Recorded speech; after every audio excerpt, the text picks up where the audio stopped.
반갑습니다, 친구 여러분. 이번 주 금요일이 무슨 날이죠? 맞습니다. 성탄절이에요. 자, 25일 성탄절은 누가 오신 날? 예수님이 오셨습니다. 자, 그런데 예수님이 오신 날 12월 25일 아니라는데요? 이렇게 말하는 친구들이 있는데 그게 중요한 게 아니에요. 우리는 성탄절에 예수님이 이 땅에 오신 그 사건을 기억하면서 기뻐하는 거예요. 그리고 그 예수님이 대체 이 땅에 왜 오셨을까? 이거를 다시 한번 기억하는 날이 되기를 바랍니다.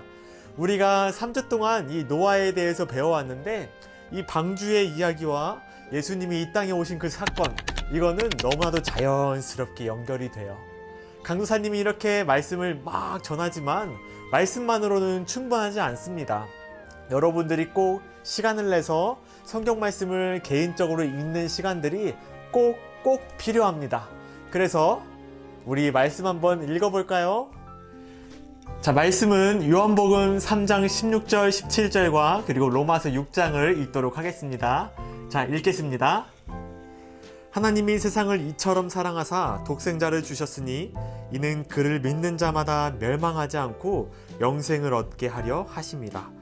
하나님이 그 아들을 세상에 보내신 것은 세상을 심판하려 하심이 아니요 그로 말미암아 세상이 구원을 받게 하려 하심이라. 아멘. 로마서 6장 23절도 읽겠습니다. 죄의 삭은 사망이요 하나님의 은사는 그리스도 예수 우리 주 안에 있는 영생이니라.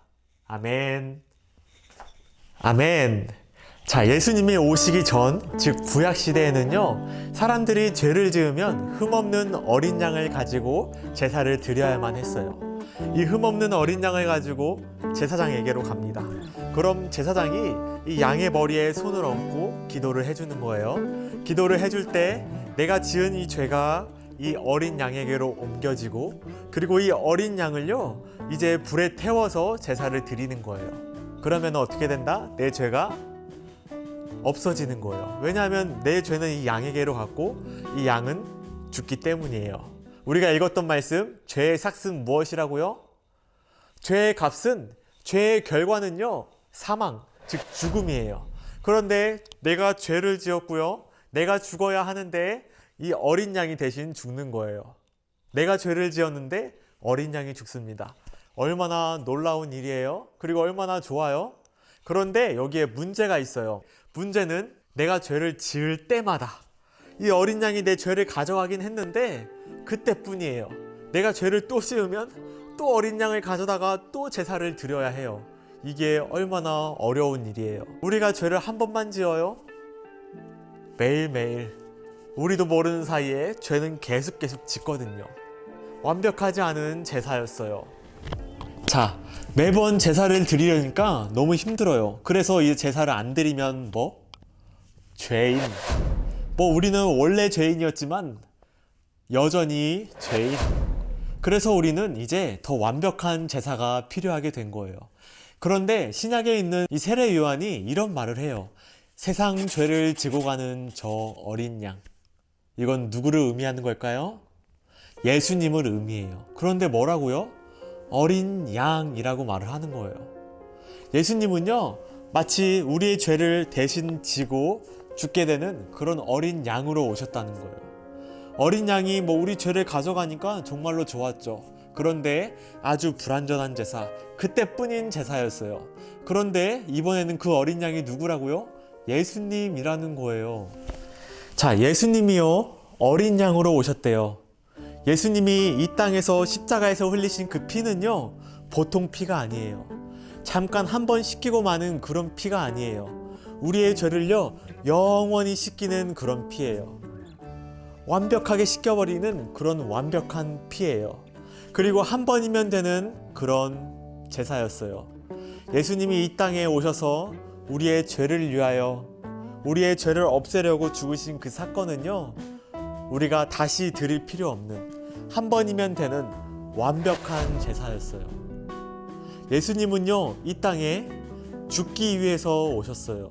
우리의 죄 때문에, 즉 우리의 죄를 다 용서해 주시고 우리를 살리기 위해서 오신 거예요. 읽었던 말씀 기억나나요? 죄의 값은 무엇이라고요? 사망, 죽음인데 누군가가 죽어야 되는데 우리를 위해서 예수님이 대신 죽으신 거예요. 우리를 살리시려고. 그래서 성탄절은요, 우리로서 너무나도 기쁨이 넘치는 그런 날입니다. 예수님이 우리 때문에 오셨거든요. 우리가 구원받는 그런 엄청난 날이거든요.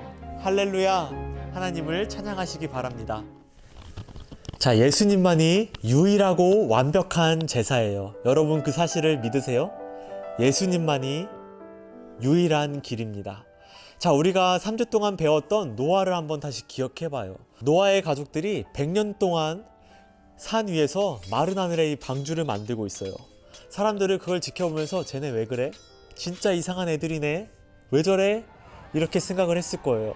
방주에 들어와야 합니다. 앞으로 이 비가 내리는 심판이 있을 것입니다. 방주로 들어오십시오. 아무리 해도 이 사람들은 믿지 않았어요. 정말 이상한 사람들이야 라고 말이에요. 그러면 지금은 어떤가요? 여러분, 예수님이 우리 때문에 죽으셨습니다. 예수님이 우리의 죄를 용서해 주셨습니다. 예수님만이 유일한 길입니다. 예수님이 부활하셨습니다. 예수님을 믿으시기 바랍니다. 우리는 이렇게 열심히 외치는데 이 말을 믿고 있나요? 쟤네 이상한 사람들이야. 쟤네 왜 저래? 믿지 않는 사람들은요, 정말로 이 사실을 믿지 못해요. 여러분, 믿으셔야 돼요. 예수님만이 유일한 길이고요. 우리가 방주에 들어가야 살 수 있었던 것처럼 이 예수님이 우리 때문에 죽으셨다는 그 사실을 믿어야지만 우리가 살 수 있는 거예요. 예수님만이 유일한 길입니다. 이 사실을 전파하고 다니셔야 됩니다. 자, 그런 말을 하면요, 콧방귀 치는 친구들도 있어요. 자, 그런데 중요한 건 우리들이에요. 여러분, 그 사실을 믿으세요? 노아의 가족들이 방주 안에 들어가서 살 수 있었던 것처럼 우리들도 예수님 안으로 들어가야 살 수 있어요. 그리고 노아의 가족들이 방주를 열심히 지었던 것처럼 우리도 이 교회를요, 든든하게 세워가야 하는 거예요. 우리가 예배하고요, 그리고 그 말씀대로 살아가면서 우리는 이 교회를 세워갈 수 있는 거예요. 우리가 가는 곳곳마다 이 땅에 오신 그 예수님을 보여줘야죠. 그 빛이 되신 예수님을 우리가 보여줘야 하는 거예요. 말씀대로 살면서 말이에요. 친구 여러분들, 믿으셔야 돼요. 그리고 이 교회를 든든하게 세워가야 돼요. 그리고 혹시나 이 교회를 조롱하고 예수님을 조롱하고 믿지 않는 친구들이 있다 하더라도 여러분들은 굳게 믿고, 그리고 믿지 않는 그 친구들에게 서서히 전파해야 돼요. 아름다움으로, 그리고 사랑으로 그 예수님을 보여주셔야 됩니다. 친구 여러분, 행복한 성탄 주일입니다. 이날에 예수님을 기억했으면 좋겠어요. 예수님이 여러분을 사랑하신 것처럼 여러분도 있는 그 자리에서 사랑을 전하는 그런 날이 되었으면 좋겠습니다. 그리고 이날을 기억하면서 계속해서 그 사랑을 전하는 여러분들 되었으면 좋겠어요. 하나님이 여러분을 사랑하십니다. 정말로요. 그리고 우리 때문에 죽으셨어요. 너무나도 감격스러운 날입니다. 우리가 기쁨으로, 그리고 힘든 친구들 위로받는 주일이 되었으면 좋겠습니다. 기도하고 마치겠습니다. 하나님 아버지, 정말로 감사합니다. 우리는 죄인입니다. 우리는 스스로 살아갈 수 없는 죄인입니다. 하지만 그런 우리를 기억하시고 사랑해 주셔서 이 땅에 오시고 우리를 죽기까지 사랑해 주셨습니다. 하나님, 정말로 감사합니다. 그 사건을 기억하면서 그 사랑을 전하는 우리가 되게 해주세요. 이 성탄절 노는 것만 생각하는 것이 아니라 하나님, 그 사랑을 기억하고 사랑을 전달하는 우리가 될 수 있게 도와주세요. 그리고 내 마음이 아프고 힘든 친구들도 있습니다. 하나님, 이 성탄절날 우리를 사랑해 주신 그 하나님을 기억하면서 다시 한번 힘을 얻고 위로를 얻는 시간이 되게 도와주세요. 감사합니다. 예수님의 이름으로 기도드립니다. 아멘. 친구 여러분들, 끝까지 화이팅!